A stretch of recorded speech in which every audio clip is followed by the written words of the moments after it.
Hey guys, and welcome back to my channel. If you're new here, my name is Chantel and I have a digital planning shop called Paper and Roses, and this week I am going to work on my September plan with me. And I'm hoping that I am catching you in time and you might be working on your September kind of schedule as well, and we can do this together. So the planner that I'm using is the planner that I've been using since I made it in May. It is called the Basics Planner. It's an undated planner, so you can use it all year round and over every year for however long you would like. It's really intuitively linked, and I personally like the really simplistic way that it is laid out. I am shocked at how long I've been using this. Again, I'm a planner designer, so I tend to switch in and out of planners all the time, but I have been using this consecutively for already like 4 months, going on 5 months. So I like this planner because it really kind of takes out all of the fluff of planning. I'm not just writing things down to write them down. I'm only writing down the things that are important to me. It doesn't take me a long time. I spend about 10 to 15 minutes a day planning out my day, and it's really worthwhile to get me to do what I need to do in the order that makes the most sense for me on a daily basis. And then I spend maybe 20, 30 minutes once a week planning out my whole week, and that includes meal planning and grocery list making, things like that. So the system has really worked out for me personally. So if you're interested in this particular planner, I'll leave it down below, but you can use any planner and we can go ahead and get into it. I'll bring you a little bit closer and then we can get started. Something I've been really into doing for my planning routine recently is to set a timer for the length of time I'm willing to invest. Sometimes I find planning tools can be a way to justify procrastination, and that's really only when you make more time to plan than to do. I obviously really enjoy the aesthetic nature of things like this, so sometimes I can get a little carried away with the decorating part, and that's fun when you have the time, but I definitely don't want to detract from the whole reason I plan things out to begin with. So I set a limit for how long I want to spend, and honestly, I tend to be done the important parts long before my timer goes off. So I'm really just limiting the amount of time I'm wasting, and it's still plenty of time for me to get my planner looking the way I want it to. The nice thing about digital planning is you can always go back and move things around.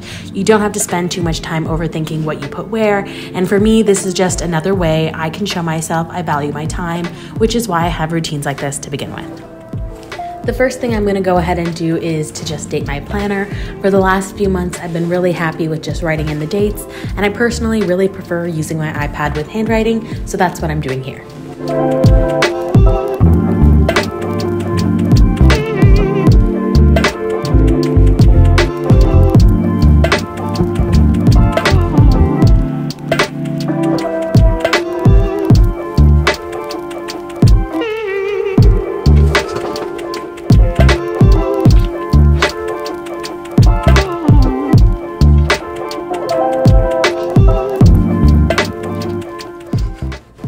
Next up, I put in the dates of things I know are happening this month, so events, travel, deadlines, things like that.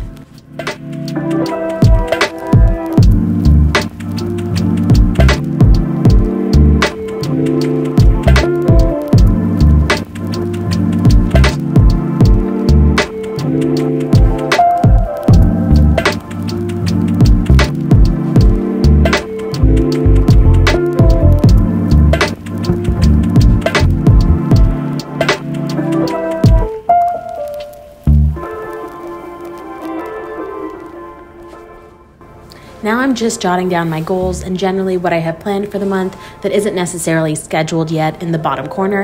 And once this is done, I'll just use it as a guideline to put down tentative dates to complete those goals or tasks.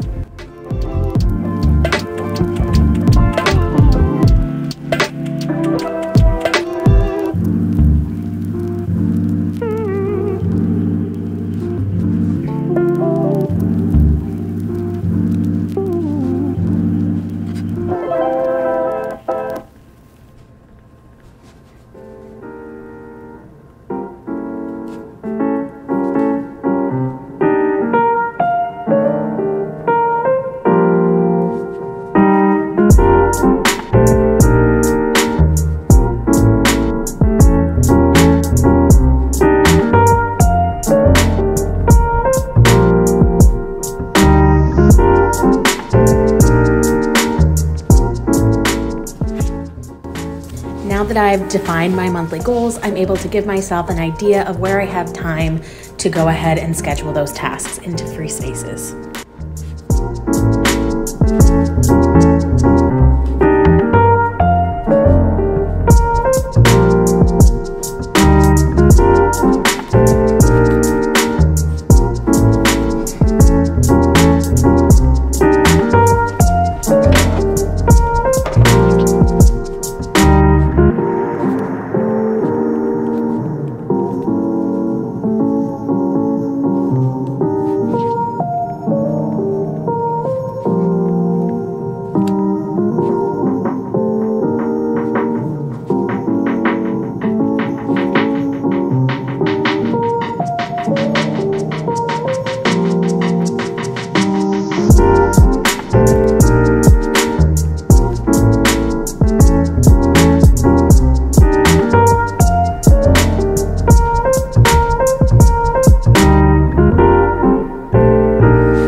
And then I just use my highlighter tool to loosely color code everything I've just written down.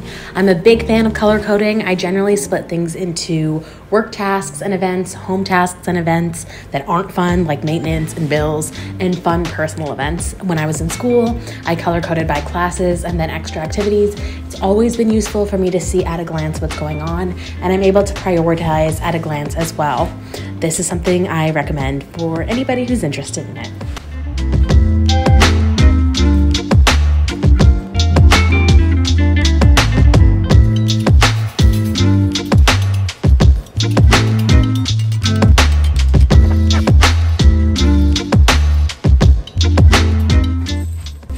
And finally, I'm gonna do the fun bit, and that's making the little inspiration board.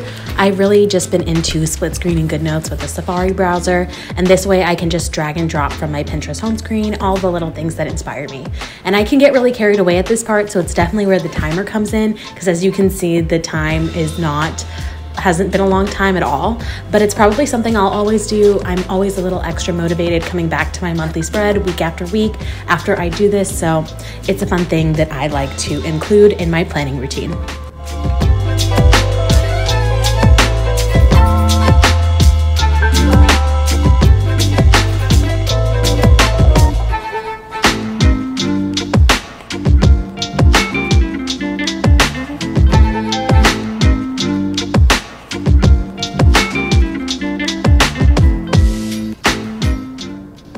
And that's my monthly planning routine and my September planned out. If you like this video, please like and subscribe, and let me know in the comments if you'd like to see more of these in the future. If you'd like to see more digital planning content, definitely check us out on Instagram for daily spreads. And thank you so much for watching. I'll see you next time. Bye.